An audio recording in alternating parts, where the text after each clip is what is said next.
Hermano, el Señor les bendiga.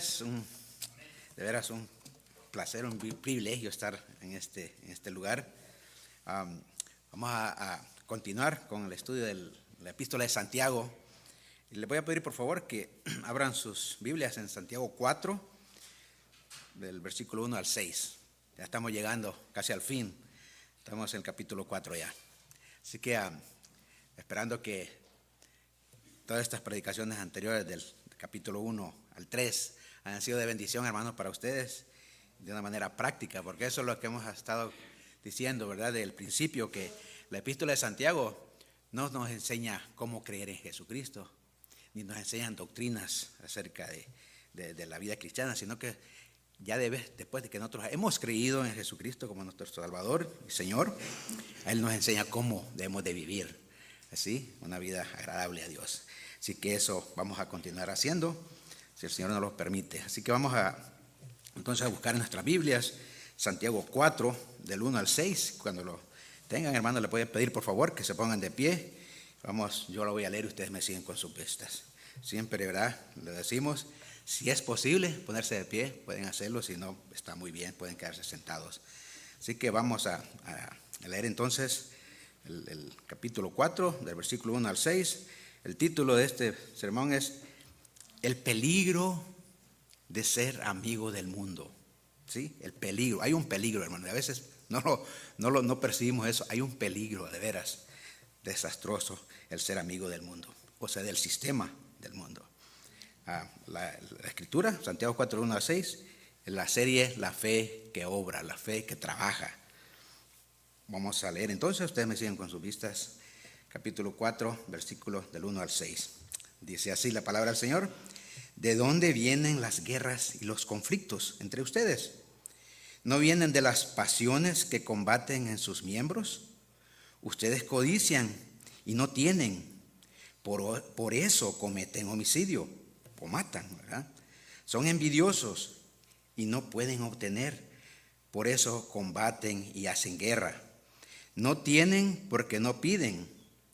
Piden y no reciben, porque piden con malos propósitos o motivaciones, para gastarlos en sus placeres o almas adúlteras.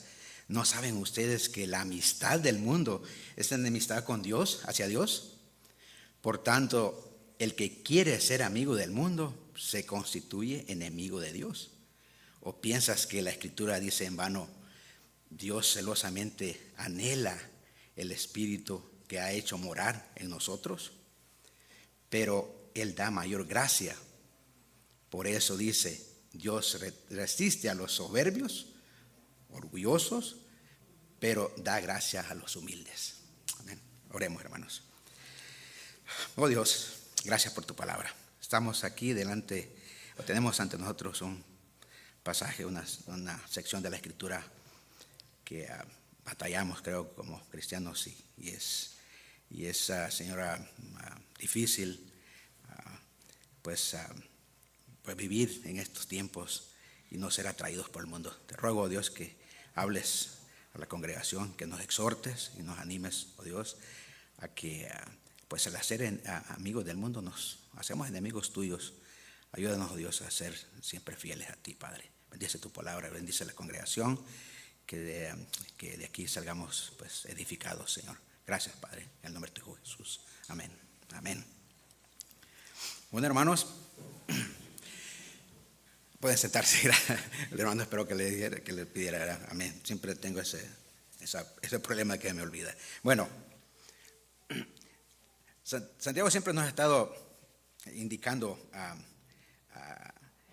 ciertas actitudes que nosotros no debemos de tener como cristianos. Y aquí tenemos otro indicador clave, hermanos, de la verdadera fe salvadora, ¿sí? Y es la actitud de nosotros, o de uno hacia el mundo. Este indicativo es clave para mostrar que sí somos verdaderos cristianos y tenemos una fe salvadora genuina. Santiago nos presenta este asunto, hermanos, en el primer capítulo, diciendo que, ya lo vimos anteriormente, diciendo que la religión pura y sin mancha delante de Dios el Padre es visitar a los huérfanos y a las viudas en sus tribulaciones, y que debemos de guardarnos sin mancha delante del mundo. Eso nos lo enseñó en el primer capítulo, versículo 27. Y la verdad, hermanos, esencial de este pasaje de hoy es la amistad con el mundo. Que la amistad con el mundo es enemistad contra Dios. En el capítulo 4, versículo 4 que hemos leído ahora. Y eso es un peligro, hermanos, eso es un peligro. La genuina vida espiritual, hermanos, y la vida cristiana fiel implica separación del mundo, separación del sistema del mundo. Y todo lo que implica esto es contaminación, nos contaminamos cuando tenemos una relación habitual con el mundo. Como lo ha observado Santiago, la sabiduría que es de lo alto, lo vimos antes, ya esto, es primeramente pura, ¿sí? La sabiduría que es de lo alto dice que es primeramente pura, después pacífica, amable, benigna, llena de misericordia y de buenos frutos, sin incertidumbre ni hipocresía. Esa es la sabiduría que viene de arriba, la sabiduría de Dios. Es la que nosotros debemos de pedir. Cuando pedimos sabiduría, Señor, dame sabiduría, dame más entendimiento de tu palabra, ayúdame a ser misericordioso, a ser amable, a ser bueno en lo que hago, dar buenos frutos. La amistad continua y habitual con el mundo, por otra parte, tiene como fundamento la sabiduría humana, ¿sí? Y eso es prueba también de incredulidad, hermanos. La amistad habitual con el mundo es una amistad impía, incrédula, y tal amistad inevitablemente, hermanos, va a resultar en conflictos. Eso es inevitable, ¿sí? Tener una amistad habitual, constantemente, perpetuamente con el mundo, lo que implica estar en el mundo, va a traer conflictos. Eso es inevitable. Y vamos a ver en esta mañana, hermanos, que Santiago nos presenta en este texto 3 tipos de conflictos personales cuando practicamos una amistad continua o habitual con el mundo. En primer lugar, nos va a enseñar que estar en esa amistad con el mundo nos trae conflictos con otros. Y cuando decimos con otros, estamos refiriendo a la familia, a los amigos, a los compañeros del trabajo, a los vecinos. Con cualquier persona que nos rodee, hermanos, vamos a tener conflictos. Eso en primer lugar lo que vamos a ver. En segundo lugar, vamos a ver que el relacionarnos con el mundo de una manera habitual nos trae conflictos con nosotros mismos, ¿sí? O con el que practica ese hábito de estar con el mundo. Y más importante aún, hermanos, en tercer lugar, trae conflictos con Dios. Eso es todavía terrible, ¿verdad? Entonces, hermanos, vamos a ver estos 3 conflictos personales que suceden cuando nosotros nos envolvemos, nos relacionamos con el mundo. Entonces, el primero es que, hermanos, tenemos conflictos con otros, ¿sí? Vamos a tener conflictos con otros, con los que nos rodean. Veamos el versículo número 1. Ahí voy a pedir que mantengan ahí, ¿verdad? El versículo número 1 dice, la primera parte dice, ¿de dónde vienen las guerras y los conflictos? O sea, los pleitos, ¿verdad? Entre ustedes. Amén. Y de acuerdo a los traductores, hermanos, del original, del griego, este texto no tiene verbo, o sea, cuando habla de dónde vienen, ¿sí? Originalmente no tiene ese verbo de dónde vienen. O sea que literalmente dice, ¿de dónde guerras y de dónde conflictos entre ustedes? Y cuando hablamos de guerras, nos imaginamos naciones contra naciones, países contra países, ¿verdad? Este viene del original polemos, y de ahí se origina la palabra polémica. Ustedes han dicho a veces dicen, este amigo, este familiar es bien polémico, ¿verdad? ¿Sí? Hay mucha polémica con él o con ella. Y esto se relaciona, hermanos, con disputas o combates frecuentes, y no solo frecuentes, sino que prolongados y serias, sí, y muy serias. Y a menudo, hermanos, se traduce como guerras, ¿verdad? hay guerras entre las familias, hay guerras entre amigos, hay guerras entre compañeros de trabajo, entre los vecinos. ¿Sí? Nos da un ejemplo aquí como en Mateo 24:6. Dice, ustedes van a oír de guerras y rumores de guerras. Cuidado, no se alarmen, porque es necesario que todo esto suceda, pero todavía no es el fin. Y nosotros escuchamos todo eso, ¿verdad? Hermanos, la amistad continua con el mundo tiene como fundamento la sabiduría humana, ¿sí? Y es prueba de incredulidad. Y tiene como fruto también, o sea, esa sabiduría humana, las guerras y los conflictos. Eso va a ser el fruto de esa relación. Y la palabra conflictos en nuestro texto se traduce del griego maché y se refiere a una lucha o batalla específica. Y ambos términos, lucha y batalla, se usan aquí también de una manera metafórica para referirse a las relaciones personales. No solo las relaciones personales, ¿verdad?, sino que violentas, las cuales en extremo pueden resultar hasta incluso en muerte, en suicidio. Pueden hasta cometerse asesinatos por eso.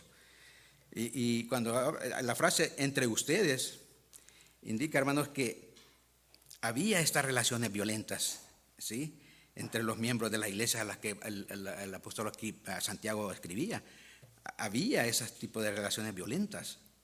Como lo analizaremos en este versículo, en el 4 más adelante.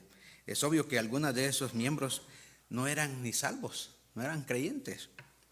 Y por lo tanto, como habían enemigos de Dios adentro de la iglesia, también habían enemigos entre ellos mismos y de los verdaderos creyentes también en las iglesias. Leí un artículo de dos pastores que compartían y decía uno de ellos que había descubierto en su iglesia que la causa original de las guerras y los conflictos en la iglesia, ¿sí?, se había dado cuenta que entre los líderes de su iglesia, la mitad eran creyentes, ¿sí?, cristianos verdaderos, y la otra mitad no eran creyentes, ¿sí? Entonces, en tal situación, hermanos, el conflicto iba a ser inevitable, o es inevitable en una iglesia. Y Pablo lo comprendía esto cuando escribió en 2 Corintios 6, 14 al 16, diciendo, no estén unidos en yugo desigual con los incrédulos, pues ¿qué asociación tiene la justicia a la injusticia? ¿O qué comunión la luz con las tinieblas? ¿O qué armonía tiene Cristo con Belial? ¿O qué tiene en común un creyente con un incrédulo? ¿O qué acuerdo tiene el templo de Dios con los ídolos? Porque nosotros somos el templo del Dios vivo, como Dios dijo, habitaré en ellos y andaré entre ellos, y seré su Dios y ellos serán mi Dios. ¿Sí? Cuando hablamos de qué comunión tiene Dios con los ídolos, está hablando de que los que no son creyentes cristianos son idólatras, y nosotros como el templo de Dios, que donde habita el Espíritu Santo, ¿qué comunión tiene el templo de Dios, ¿verdad?, el Espíritu Santo, con los ídolos? Ninguna. A veces, hermanos, esto es muy difícil, hacer tal separación en la iglesia de los creyentes y del no creyente. Hemos estado estudiando en la escuela dominical, ¿recuerdan? Hay una iglesia visible y una invisible. Yo puedo ver aquí, ustedes pueden ver la iglesia, ¿verdad?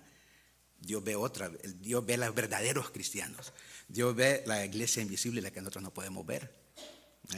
Y en estos casos, cuando hay estos problemas, es difícil, es imposible para nosotros casi hacer esa separación, como la parábola del trigo y la cizaña. ¿Sí? Solamente Dios puede hacer esa separación, amén, del trigo y la cizaña. Solo puede hacerlo el Señor, hermanos. Y lo vemos en Mateo 13. Pero estamos seguros, hermanos, que el conflicto dentro de la iglesia no es la voluntad de Dios, amén. No es la voluntad de Dios, ni el propósito tampoco de Él, amén. Jesús le dijo a los discípulos, todo lo contrario, un mandamiento nuevo les doy, que se amen, ¿verdad?, los unos a los otros, no que se causen divisiones. Como yo los he amado, que también ustedes se amen unos a otros. En esto van a conocer, dice él, que son mis discípulos, si tienen amor los unos con los otros. En Juan 13, 34. Esto, hermanos, es una característica de una iglesia sana, ¿sí? El amarnos unos a los otros. Cuando hay pleitos en la iglesia, ¿qué dice el incrédulo? ¿Qué dicen, ¿verdad?, los los no creyentes? No, pues no hay ninguna diferencia entre los impíos, incrédulos y los creyentes. Mira, se pelean y a cada rato se están dividiendo. No hay un acuerdo, ¿verdad? No tienen un mismo sentir, no se aman unos a otros. Pero más adelante Jesús, en su oración como sumo sacerdote, le pidió también a su Padre que todos los creyentes, que dice, sean uno, como tú, oh Padre, en mí y yo en ti, que también ellos sean uno en nosotros, para que el mundo crea que tú me enviaste. Y después del Pentecostés, la multitud que había creído era, dice, de un solo corazón y un alma, y ninguno decía ser suyo propio nada de lo que poseía, sino que tenían todas las cosas en común. En el libro de Hechos, Pablo les decía a los corintios, por el nombre de nuestro Señor Jesucristo, que hablen todos una misma cosa y que no haya entre ustedes divisiones, sino que estén perfectamente unidos en una misma mente y en un mismo parecer. 1 Corintios 1:10. El conflicto, hermanos, fue un problema, ¿sí?, muy frecuente en la iglesia primitiva. Después de hacer esta exhortación antes que mencionamos ahorita a los creyentes de Corinto, Pablo les reprendió diciendo: yo, hermanos, no puedo hablarles como a espirituales, sino como a carnales, como a niños en Cristo. Les di a beber leche y no vianda, porque aún no eran capaces, ni son capaces todavía, porque aún son carnales, pues habiendo entre ustedes celos, imagínense, contiendas y disensiones, ¿no son carnales y andan como hombres sin Dios? Amén. Los corintios, hermanos, en la vida práctica actuaban como carnales, ¿sí? Actuaban como carnales. Y a veces las iglesias actuamos como carnales, ¿sí? Pablo aquí le está diciendo, le está llamando a ellos como hermanos, pero ustedes están actuando en posesión del Espíritu Santo. Ustedes poseen el Espíritu Santo, pero actúan como carnales y viven como carnales. Por eso los exhortaba. También aconseja Pablo a Tito que les diga a los creyentes que estaban bajo su cuidado que recordaran su vida anterior sin Dios. Y les dice: recuérdales que estén sujetos a los gobernantes, a las autoridades, que sean obedientes, que estén preparados para toda buena obra, que no injurien, o sea, no insulten, que no ultrajen, ofendan a nadie, que no sean contenciosos, sino amables, mostrando toda consideración para con todos los hombres, porque nosotros también en otro tiempo éramos necios, desobedientes, extraviados, esclavos de deleites y placeres diversos, viviendo en malicia y envidia, aborrecibles y odiándonos unos a otros. Hermanos, tales conflictos y comportamientos que acabamos de mencionar es normal entre los incrédulos, ¿sí o no? Es normal, y nosotros antes de venir al Señor era normal para nosotros vivir de esa manera, ¿sí? Era normal para nosotros también. Pero lamentablemente, hermanos, entra, y esto está también en la iglesia hoy en día. La iglesia en todas partes hay estos problemas. Vemos entonces, hermanos, que el enredarnos con el mundo nos trae conflictos, amén, con los que nos rodean, con los que con los que vivimos, con los que trabajamos, con los que nos visitamos. Trae conflictos, hermanos, trae conflictos. Bueno, en segundo lugar, el tener una amistad habitual con el mundo nos da como resultado conflictos consigo mismo, con uno mismo. ¿Sí? Hay conflictos entre el que practica eso. Y lo vemos en Santiago 4, del 1 al 3. Dice: ¿de dónde vienen entonces, verdad? Todo del 1 hasta el 3 dice: ¿de dónde vienen las guerras y los conflictos entre ustedes? Acabamos de leer. ¿No viene de las pasiones que combaten en sus miembros? Ustedes codician y no tienen, pero por eso, dice, cometen homicidio o matan. Son envidiosos y no pueden obtener, por eso combaten y hacen guerra. No tienen porque no piden. Piden y no reciben porque piden con malos propósitos para gastarlos en sus placeres. Hermanos, la amistad con el mundo es peligrosa, porque no solo crea conflictos con otras personas, ¿sí?, con los que nos rodean, están a nuestro alrededor, sino que también crea un conflicto dentro de la propia persona, ¿sí? Una persona, aquí estamos hablando de una persona impía, mundana. Las fuentes de los conflictos externos entre las personas continuamente, hermanos, surgen de conflictos internos dentro de cada persona. O sea, la reacción que las personas tienen, malvada o como sea, son respuestas de lo interior, de lo que hay en su interior. Las fuentes de los conflictos externos entre las personas continuamente, hermanos, están surgiendo de los conflictos internos dentro de la misma persona. Las evidencias del conflicto interior, ustedes lo ven, lo vemos en las noticias, son muchas en la sociedad actual, hermanos. Oigan bien, las evidencias que podemos ver nosotros de los conflictos que existen en el interior de los hombres en estos tiempos son muchos. Hay muchos, hermanos, en la sociedad actual ahorita. ¿Qué hay tanto ahorita? Y que muchos jóvenes quieren estudiar ahorita. Quieren ser psicólogos, ¿verdad? Hay un aumento, hermano, de psicólogos, psiquiatras, o sea, consejeros, terapeutas de todo tipo, clínicas para tratamiento de muchos desórdenes emocionales y psicológicos. Eso hay un gran aumento, y eso nos dice que hay conflictos internos en las personas, en la sociedad de hoy en día. Los crecientes, hermanos, problemas de drogadicción, la violencia doméstica, maltratos, ¿sí?, crímenes terribles. Escuchamos de esos crímenes terribles que ahora suceden. El alcoholismo y el suicidio, hermano, nos dan suficiente y abundante evidencia de que los desórdenes personales hoy en día han llegado a su nivel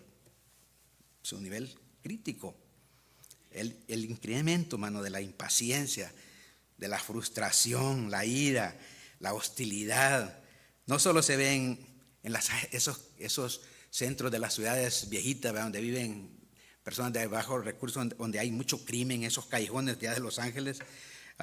No solo se da ahí, hermano, sino también en las modernas autopistas que ahora vemos nosotros, en las carreteras, en cualquier parte, ¿sí?, donde los conductores usan gestos perversos, ¿sí?, y peligrosos actos de intimidación.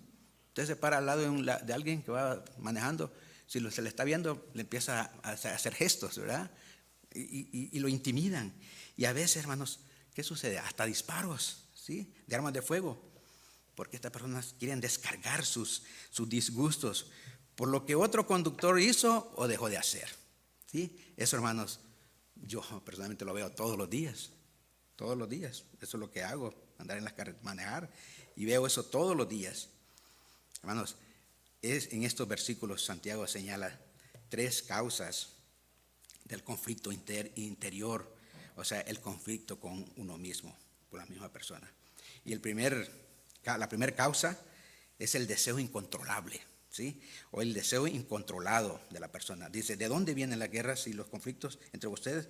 ¿No viene de las pasiones que combaten en sus miembros? En primer lugar, Santiago afirma que el origen de las luchas internas está en las pasiones de las personas. La palabra pasiones se traduce del original hedonón, de la que se derivan los términos hedonista y hedonismo. Tiene el significado de la satisfacción de los deseos sensuales, de su sentido, ¿verdad?, naturales y carnales. O sea que el hedonismo significa el deseo, oigan bien, personal, incontrolado, de satisfacer cada pasión y antojo que promete satisfacción y disfrute sensual en la persona, ¿sí? Si usted le llama un hedonista, pues dígale ¿verdad?, que ya sabe qué significa, y usted no es un hedonista, ¿verdad? O sea, es el deseo incontrolado, hermano, incontrolable, de satisfacer cada cosa, cada pasión que hay y antojo que le promete al hombre satisfacción y disfrutar, ¿sí? Y disfrute sensual. Por eso, hermanos, no hay tal cosa como un cristiano sensual. Muchos cristianos dicen, es que mi sentimiento, ¿verdad? Es que yo siento. No hay hermanos cristianos sensuales. Nosotros nos guiamos por fe, no por vista. Amén. El deseo de satisfacer, hermanos, esas pasiones viene, por supuesto, del egoísmo, que es opuesto a Dios y a su palabra. Los hedonistas, incrédulos e impíos, miren lo que son ellos. Son amadores de sí mismos. Son, hermanos, ávaros. Son vanagloriosos, soberbios, blasfemos, desobedientes a los padres, ingratos, impíos, sin afecto natural. Son implacables, calumniadores, hermanos. Ya casi todo está ahí, ¿verdad? Pero amadores, dice, de los deleites, más que a Dios, ¿sí? Más que de Dios. Lo encontramos en 2 Timoteo 3, del 2 al 4. Las personas no regeneradas son esclavas de sus deseos y están controlados o controladas por sus pasiones. Por eso cuando la semilla del evangelio cae en esas personas, hermanos, es como caer en espinos en su corazón. Son ahogadas por los afanes y las riquezas y los placeres de la vida y por lo natural no va a producir fruto. Hablando de los miembros no salvados en la iglesia, Pedro los describe tajantemente en detalle como aquellos que, siguiendo la carne, andan en concupiscencias e inmundicia y desprecian el señorío o la autoridad, atrevidos y obstinados. No tiemblan cuando blasfeman de las majestades angelicales. Tienen los ojos llenos de adulterio y nunca cesan de pecar. Seducen a las almas inestables, tienen un corazón ejercitado en la avaricia, son injustos, ¿sí? Y son hijos de maldición. Encontramos en 2 de Pedro. Hermanos, cuando las personas se rinden a sus pasiones carnales, entregándose a los pecados antes mencionados, lo hacen, como afirma Pedro, bajo el engaño de expresar libertad. ¿Verdad? El libre albedrío. Somos libres de escoger lo que nosotros queramos. Hermano, una libertad personal. Pero no comprenden que en realidad solo están manifestando que son esclavos de corrupción. Son conducidos por los deseos sobre los cuales perdieron el control y que con el tiempo llegan a controlarlos a ellos mismos. Esos deseos que no pudieron controlar, los llegan a controlar a ellos. Y ellos promueven y dicen que están buscando la libertad. Y como le vuelven la espalda a Dios, hermanos, detienen con injusticia la verdad y no le glorifican, ¿sí?, como a Dios, ni le dan gracias, sino que se envanecen en sus razonamientos. ¿Y Dios qué lo hace? Los entrega a la inmundicia, ¿sí?, en las concupiscencias de sus corazones. En Romanos 1:18. Esas pasiones pecaminosas, hermanos, en realidad combaten en sus miembros. Dice Santiago, refiriéndose no a los miembros de la iglesia, sino aquí cuando dice combaten en sus miembros, aquí Santiago no se está refiriendo a los miembros de la iglesia, ¿sí?, sino a los elementos físicos que componen un cuerpo, ¿sí?, físicos y mentales del cuerpo, y que encierran la humanidad o naturaleza caída del hombre. La caída del hombre corrupto, hermanos, corrompió la raza humana, la caída del hombre, afectando cada aspecto, hermanos, del ser humano. Cada parte del cuerpo fue contaminado y fue afectada. Pero como el hombre está hecho a la imagen, siempre continúa siendo a la imagen de Dios, retiene, hermanos, cierta nobleza y dignidad que puede reflejarse en aquellos que son salvos también. O sea, muchos inconversos, yo creo que ustedes conocen, muchos que no quieren saber de Dios y lo critican a usted por decir ser cristiano, son amables, ¿sí o no? Son amables, ¿sí? Son generosos, amén. Más que nosotros quizás a veces, ¿verdad? Son amantes de la paz también, buscan la paz. Y son humanitarios también. Y muchos son, hermanos, al extremo talentosos también. Hacen música maravillosa y otras obras de arte. Hacen grandes descubrimientos científicos. Inventan asombrosas máquinas y la tecnología que nosotros estamos disfrutando también, estamos usando. Pero estos hombres sin Dios, sus pasiones e impulsos carnales combaten entre esos residuos de nobleza, hermanos, y los deseos por los tipos erróneos de pasiones, los tipos erróneos de satisfacción y la realización egoísta. Hacen muchas cosas y inventan cosas y son exitosos siempre basados en su egoísmo también. Y están batallando. Hay luchas entre sus miembros. Inevitablemente producen una guerra interna, hermanos. Un combate dentro de sus miembros. Eso es lo que sucede. El deseo incontrolable, entonces, hermanos, es entonces una causa del conflicto interior, ¿sí? De la misma persona, ¿sí? Entonces, veamos ahora, hermanos, otra causa más del conflicto interno, y es el deseo incumplido. Un deseo incumplido, deseos que no pueden llevar a cabo, ¿verdad? Se promueven a hacer algo y desean hacerlo y no se cumple. Dice nuestro texto: ustedes codician y no tienen, por eso cometen homicidio. Son envidiosos y no pueden obtener, pero por eso combaten y hacen guerra. Cuando los deseos por los tipos erróneos de placer se frustran en estas personas y no se realizan, ¿sí? Inician además una guerra externa. Viene del interior, ¿verdad?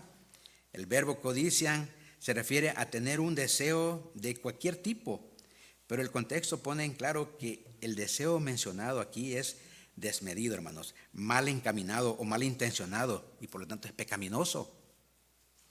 Cuando no se complace alguna codicia que ellos desean, fuerte y pecaminosa, la persona terrenal tiende a reaccionar en colérica, frustración, a veces incluso llegando a cometer homicidios. Muchas veces han cometido personas homicidios por el deseo de obtener algo. Amén. Y les voy a mencionar un caso que usted lo conoce muy bien: Absalón. Amén.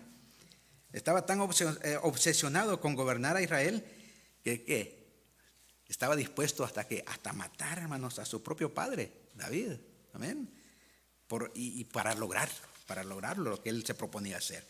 Frustrado, ¿verdad? Aitofel, consejero de David y de Absalón también, era el abuelo de Betsabé, ¿sí? Con quien David cometió adulterio y con quien él luego después se casó. Después que había conseguido que mataran también a su esposo Urías en la batalla, Aitofel se enfureció tanto por esa injusticia que se unió a las fuerzas de Absalón también, ¿sí? En su rebelión contra David. Pero cuando Absalón no hizo caso de su consejo, ¿sí? de Aitofel, se sintió tan frustrado, encolerizado, ¿sí? Indignado, ¿qué hizo? Se suicidó, se quitó la vida. Amén. Llegó hasta la muerte, hasta cometer homicidio o suicidio. El texto griego, hermanos, en el versículo 2 dice literalmente: codician y no tienen, matan y son envidiosos y no pueden obtener, combaten y luchan.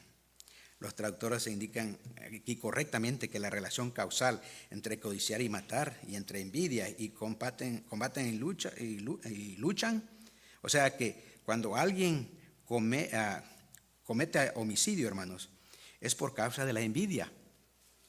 Y también la causa de los combates y las luchas es la envidia.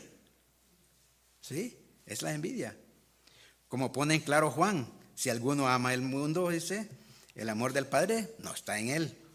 Porque todo lo que hay en el mundo, los deseos de la carne, los deseos de los ojos y la vanagloria de la vida, no provienen del Padre, sino ¿de dónde? Del mundo, del sistema del mundo. 1 Juan 2, 15 al 16. O sea que todo mal deseo, hermanos, proviene y es causa, hermanos, de la envidia. ¿Sí? Todo eso es causa de la envidia. La codicia y la envidia, hermanos, que Santiago menciona en este capítulo 4, versículo 2, son reflejos de la vanagloria de la vida, que caracteriza la pasión terrenal que busca la satisfacción personal. Amén. La tercera causa, hermanos, del conflicto interno es el deseo egoísta. El deseo egoísta. En los versículos 2 al 3 del capítulo 4 de Santiago dice: no tienen por qué no piden. Piden y no reciben porque piden con malos propósitos para gastar en sus placeres. Como sería de esperarse, hermanos, el deseo mundano e impío no solo no se controla ni se cumple, como ya vimos, sino que también es egoísta. Imagínense todo lo que, ¿verdad?, es egoísta. No se controla ni se cumple y es, por lo tanto, egoísta. Santiago, conduciéndonos, hermanos, al tema sobre el egoísmo, dice primeramente que los incrédulos no tienen porque no piden. Y muchos de ellos ni siquiera, hermanos, pensaban en pedirle a Dios ayuda alguna, porque se consideraban a sí mismos autosuficientes. Es una persona egoísta, ¿verdad? Se cree, no necesita de nadie, mucho menos de Dios. Yo soy autosuficiente, completamente capaz de vivir como yo quiero, ¿sí? Y puedo cuidarme yo mismo, ¿sí? Ellos creían que todas sus necesidades y deseos podían suplirse por medios humanos, a través de su propia sabiduría, poder e inteligencia, sabiduría humana, ¿verdad? No creían que toda buena dádiva, como dice la palabra de Dios, y todo don perfecto desciende de lo alto, del Padre de las luces, en el cual no hay mudanza ni sombra de variación. Santiago 1:17. Por consiguiente, hermanos, nunca se les ocurría pedir a Dios alguna cosa. Muchos incrédulos, quizás pueden decir: yo estoy en contra, yo creo que no es así, yo creo que los incrédulos piden. Sí, muchos incrédulos sí piden cosas a Dios, todo tipo de cosas. Sin embargo, continúa explicando Santiago: piden y no reciben. ¿Por qué? Porque piden con motivaciones erróneas, ¿sí? ¿Para gastar qué? En sus deleites, deleites. No piden cosas para magnificar a Dios o glorificar a Dios, sino para su propia gloria. Entonces, sí, vamos a decir que sí piden, pero ¿para qué? Para glorificarse ellos mismos. Nunca para nosotros, cuando oramos y pedimos cosas a Dios, es primero para honra y gloria de Él. Amén. ¿Sí? No piden a fin hermanos, de poder cumplir su perfecta y divina voluntad, sino para cumplir su propia pecaminosa y egoísta voluntad. Los deleites que se mencionan aquí son del mismo tipo que los mencionados en el versículo 1, los que provocan conflictos internos, deleites que Dios no aprueba. Sin embargo, las personas del mundo viven para tales deleites, hermanos, por la emoción del momento, ¿sí? Tratando inútilmente de satisfacer sus deseos carnales. ¿Sí? Deseos personales, eso es egoísmo. Y esa es una causa, hermanos, del conflicto interno, el egoísmo. Amén. Bueno, vamos con el tercer conflicto personal, hermanos, ¿sí? Que causa la amistad habitual con el mundo. Conflicto con Dios, ¿sí? Ya hemos visto dos conflictos, ¿sí?, personales que causan la amistad habitual con el mundo. Y hemos visto que son conflictos con otros. Amén. ¿Sí? Primero, la amistad con el mundo, el amar al mundo y estar enredados en el mundo produce o causa conflictos con otros, con los que nos rodean. En segundo lugar, vimos que causa también un conflicto con uno mismo. Amén. ¿Sí? Hay conflictos entre el hombre mismo interiormente. Y dice aquí entonces el tercer conflicto personal es conflicto con Dios. Obvio, ¿verdad? Dice el versículo 4 al 6: oh almas adúlteras, ¿no saben ustedes que la amistad del mundo es enemistad con Dios, hacia Dios? Por tanto, el que quiere ser amigo del mundo se constituye enemigo de Dios. ¿O piensan que la Escritura dice en vano: Dios celosamente anhela el Espíritu que ha hecho morar en nosotros, pero Él da mayor gracia. Por eso dice, Dios resiste a los soberbios, o sea, a los orgullosos, pero da gracia a los humildes. Amén. En estos versículos, hermano Santiago señala otras tres cosas, ¿sí? Tres características de las que de los que están, ¿sí?, en conflicto con Dios. Tres características de aquellos que están en conflicto con Dios. Y en primer lugar, hay una enemistad con Dios, ¿sí? Hay una enemistad con Dios. En segundo lugar, estas personas no prestan atención a las Escrituras, no les interesa. Y por último, el orgullo, hermanos. Cuarto lugar, el orgullo. Bueno, el versículo 4 nos da la primera característica, ¿sí?, del conflicto con Dios. Y es una enemistad con Dios. El texto dice, oh almas adúlteras, ¿no saben ustedes que la amistad del mundo es enemistad hacia Dios? Por tanto, el que quiere ser amigo del mundo se constituye enemigo de Dios. Cuando escuchamos la palabra adulterio, hermanos, nosotros sabemos muy bien que es el pecado de violar un pacto matrimonial. Amén. Al tener relaciones sexuales con alguien que no sea el cónyuge. Al referirse a almas adúlteras, Santiago usa el término metafóricamente, en una forma que sus lectores judíos puedan entender claramente, que se refiere a hombres y a mujeres. No está hablando de infidelidad sexual, sino espiritual, tal y como el término se emplea a menudo en el Antiguo Testamento para referirse al pueblo infiel de Dios, ¿verdad? Israel. Por medio de Jeremías, por ejemplo, el Señor dijo, ella vio que por haber fornicado la rebelde Israel, yo la había despedido y dado carta de repudio. Pero no tuvo temor la rebelde Judá, su hermana, sino que también fue ella y fornicó, ¿verdad? Jeremías 3:8. Como una demostración más práctica, hermanos, el Señor le ordenó a Oseas, ¿se recuerdan? Ve, tómate una mujer fornicaria e hijos de fornicación, porque la tierra, es decir, Israel, fornica, apartándose de Dios mismo. Oseas 1:2. En ninguna parte, hermano, la Biblia emplea los términos adúltero o adúltera, haciendo referencia a los gentiles, porque solo Israel tenía una relación de pacto con Dios, la esposa, ¿sí?, al que podían ser infieles, asimismo como los esposos y esposas tienen el pacto del matrimonio.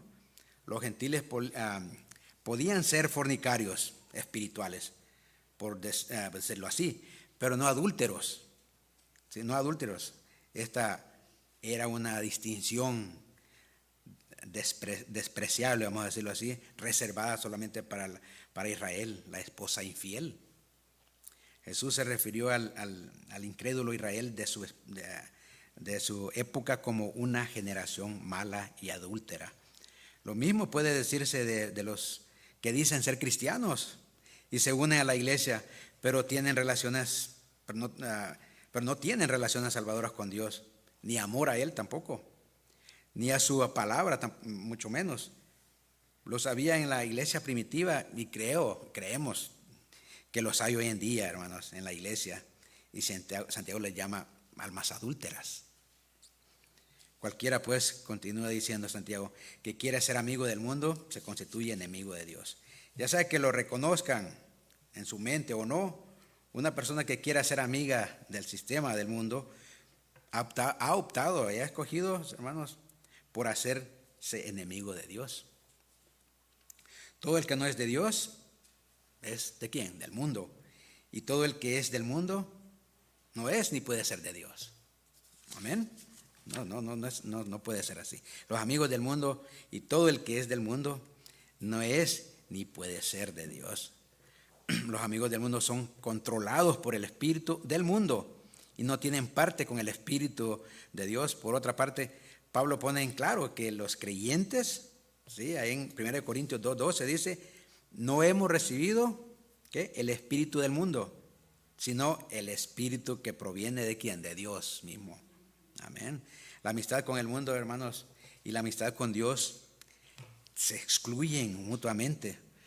Pablo pregunta de una manera retórica, ¿no se unen en yugo desigual con los incrédulos? Porque ¿qué compañerismo tiene la justicia con la injusticia? ¿Y qué comunión la luz con las tinieblas? El enemigo de Dios, hermanos, es carnal y por definición está carente del Espíritu Santo que usted y yo poseemos. Jesús dijo, ninguno puede servir ¿a quién? A dos señores, porque aborrecerá al uno y amará al otro, o estimará al uno y menospreciará al otro. No pueden servir a Dios y a las riquezas. Mateo 6:24. Usted no puede, por supuesto, servir a Dios y a otro señor, ¿verdad? Con esa minúscula. Por lo tanto, no es posible que un enemigo de Dios sea creyente, ni siquiera un creyente infiel, que a pesar de su infidelidad, también, hermano, será eternamente amigo del Señor. ¿Sí? Como creyentes, ¿qué pasa?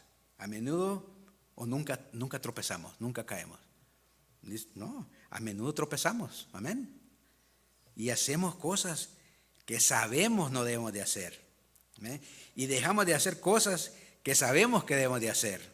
Y eso es pecado, amén. ¿Sí? Pero, hermanos, al igual que Pablo, aborrecemos los pecados, ¿sí o no? Aborrecemos y nos aborrecemos cuando caemos en pecado, cuando lo cometemos, y deseamos que nuestra vida sea pura y santa. Y debemos de aplicar, como decía el hermano que dirigía, los medios de gracia. Amén. Debemos de congregarnos, leer la Escritura, orar, compartir con otros el Evangelio. Tenemos que usar los medios de gracia para ser fuertes, maduros, a obtener santidad. Es una responsabilidad de nosotros, la santidad. Ser santo porque yo soy santo. ¿Sí? Para la salvación no hacemos nada, la recibimos por gracia, pero vivir la vida cristiana es parte de nosotros. ¿Sí? Ahí cooperamos nosotros en la santidad. Los cristianos podemos ser atraídos por el mundo, su sistema, de formas diferentes. Hay tantas formas, hermanos. Pensar cosas mundanas y hacer cosas del mundo, pero nunca podemos estar contentos y nunca deberíamos de estar contentos, ¿sí? Y felices cuando estamos en esa situación. Amén. No podemos, porque aborrecemos el pecado. Sí, podemos caer en el pecado. Y hay muchas maneras en estos días. Y una manera que ni nos imaginamos si estamos enredándonos con el mundo. Bueno, la segunda característica de los que están en conflicto con Dios es no prestan atención. Estas personas no prestan atención a las Escrituras. Pueden oírlas, pero no las prestan atención ni las retienen. Dice el versículo 5, o piensan que la Escritura dice en vano, Dios celosamente anhela el Espíritu que ha hecho morar en nosotros. En este versículo, hermanos, cualquier alusión que Santiago esté haciendo a las Escrituras está refiriéndose a su enseñanza en general, no a un pasaje específico, ¿sí? Está hablando de todas las Escrituras. Y si él estaba hablando a inconversos, como parece ser aquí, está diciendo que el Espíritu que él ha hecho morar en nosotros no se aplica en caso de ellos, ¿sí? De estos hombres, porque en ellos no mora el Espíritu Santo. Amén. Simplemente Santiago estaría diciendo, en realidad, ¿no saben que ustedes son prueba viva de la veracidad de la Biblia, que enseña con toda claridad que el hombre natural tiene un espíritu de envidia, o del espíritu del mundo, no el espíritu de Dios? Esa interpretación, hermanos, es compatible con el énfasis que Santiago hace en todo este pasaje. Es también compatible con la enseñanza del Antiguo Testamento. Ya en el principio, en los primeros capítulos de Génesis, leemos que Dios le dijo a Caín, si haces bien, no serás aceptado, pero si no haces bien, el pecado yace a la puerta y te codicia, pero tú debes dominarlo. En unos capítulos más adelante, Génesis 6:5 dice, el Señor vio que era mucha la maldad de los hombres en la tierra, ¿y qué hizo? Y que toda la intención de los pensamientos de su corazón era que solo hacer siempre el mal.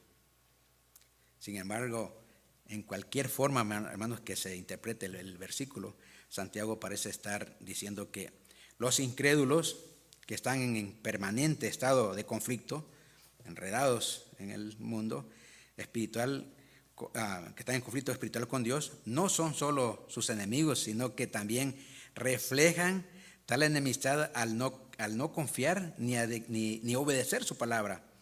Ellos no quieren reconocer su enemistad natural contra el Dios soberano y su separación de Él. No quieren, ¿sí? Y por eso no hacen caso de la Escritura. No quieren reconocer que están en conflicto con Dios. El Señor mismo dice a estas personas: ustedes examinan, ustedes escudriñan la Escritura, dice, ¿verdad? Porque piensan tener en ellas la vida eterna, y son ellas las que dan testimonio de mí. ¿Pero qué hacen ellos? ¿Pero qué hacen ustedes? Dice, no quieren venir a mí, ¿sí? Para que tengan esa vida que buscan. Amén. No atienden a las Escrituras, no hacen caso de las Escrituras. Y la tercera y última característica, hermanos, de los que están en conflicto con Dios es el orgullo. El orgullo. ¿Habrán orgullosos aquí? ¿Tendremos un poquito de orgullo nosotros? Santiago 4:6 dice entonces, pero Él da mayor gracia. Por eso dice, Dios resiste a los soberbios, a los orgullosos, ¿sí? Pero da gracia ¿a quién? A los humildes. A pesar del corazón natural incrédulo, hermanos, y terrenal de los hombres, Dios no obstante da mayor gracia, ¿sí? Da mayor gracia, pero no la da a sus enemigos impíos, ¿sí? Y soberbios. Dios resiste a los soberbios y da gracia a los humildes. En otras palabras, si una persona está llena de los deseos ambiciosos, orgullo y amor del mundo, no puede pretender esta mayor gracia que Dios ofrece. Hermanos, el orgullo es el pecado, oigan bien, fundamental de que los demás nacen o emanan. Vienen del orgullo, la envidia, el creernos que somos más que los demás. Todo viene del orgullo. Todos los demás pecados provienen y emanan del orgullo. Y este orgullo, hermano, el orgullo no siempre se manifiesta de manera que los demás puedan verlo, pero nunca está oculto de los ojos de Dios. Aquí entre nosotros yo los veo todos humildes, ¿sí? Dios sí lo ve el orgullo. El orgullo no se puede manifestar, no lo podemos ver en las personas, pero Dios sí lo ve. Amén. Dios sí lo ve. No podemos verlo. Nunca está oculto de los ojos de Dios, eso sí. El orgullo o soberbia nos da la idea del que despectivamente y arrogantemente se cree estar por encima de los demás. Eso es el orgullo. Soberbia, orgullo significa literalmente uno que se muestra a sí mismo superior a otros. Uno que se muestra a sí mismo superior a otros, ¿sí? A otras personas. Hasta los griegos, hermanos, les disgustaba este orgullo. Un filósofo, Teofrasto, no vayan a usar este nombre para uno de sus hijos, pero Teofrasto, un filósofo griego, describe el orgullo como un cierto desprecio por todas las personas. Un cierto desprecio por todas las personas. El escritor cristiano Teofilacto lo llamó la ciudadela y cúspide de todos los males. Imagínense, el orgullo. Hermanos, el orgullo es terrible. El verdadero terror, hermanos, de este orgullo es que viene del corazón, ¿sí? Es algo que emana del corazón. Y dice la palabra del Señor, 6 cosas aborrece el Señor, dice el escritor de Proverbios, y aún 7 abomina su alma: los ojos altivos, orgullosos; la lengua mentirosa, viene del orgullo; las manos derramadoras de sangre, viene del orgullo, ¿sí? Sangre inocente, ¿sí? Todos estos males vienen del orgullo, ¿sí? Proverbios 6, 16, 17. Dios clasifica a los orgullosos, fíjese bien, y soberbios junto con los asesinos. Y dice que abominación es al Señor, ¿sí? Todo el que es altivo, o sea, orgulloso de corazón, ciertamente dice, no quedará sin castigo. Amén. No quedará sin castigo. El orgullo, hermano, el orgulloso es un mal que está en el hombre pecaminoso, ¿sí? En el ser humano. Y debemos de nosotros, en lugar de practicar el orgullo, practicar la humildad. Debemos de venir al Señor, si no somos del Señor, venir al Señor y que Él nos dé gracia para que seamos humildes. La descripción que Santiago presenta aquí es la de un pecador atrevido y soberbio, orgulloso, que se autoproclama él mismo su Dios verdadero, no solamente centrándolo todo en sí mismo, sino rindiéndose también a él mismo adoración. Imagínense, es un enemigo del Dios verdadero y no tiene lugar en su gracia. Por consiguiente, y finalmente, por lo tanto, el conflicto de la persona mundana con Dios implica la pérdida del perdón divino. Dios no da gracia a los soberbios o a los orgullosos, porque ellos mismos se ponen, hermanos, como más allá de la gracia, ¿sí? Ellos se ponen superiores a la gracia, que no necesitan de Dios, no necesitan de la gracia de Dios. Sin embargo, Dios sí de gracia a los humildes, amén, siempre lo ha hecho. Por medio de Isaías, Dios le aseguró a su antiguo pueblo de Israel: miraré, dice, aquel que es pobre y humilde de espíritu y que tiembla a mi palabra. La primera y fundamental bienaventuranza es: bienaventurados los pobres en espíritu, es decir, los humildes, porque de ellos, ¿qué? Es el reino de Dios. Amén. Mateo 5:33. Terminamos, hermanos, con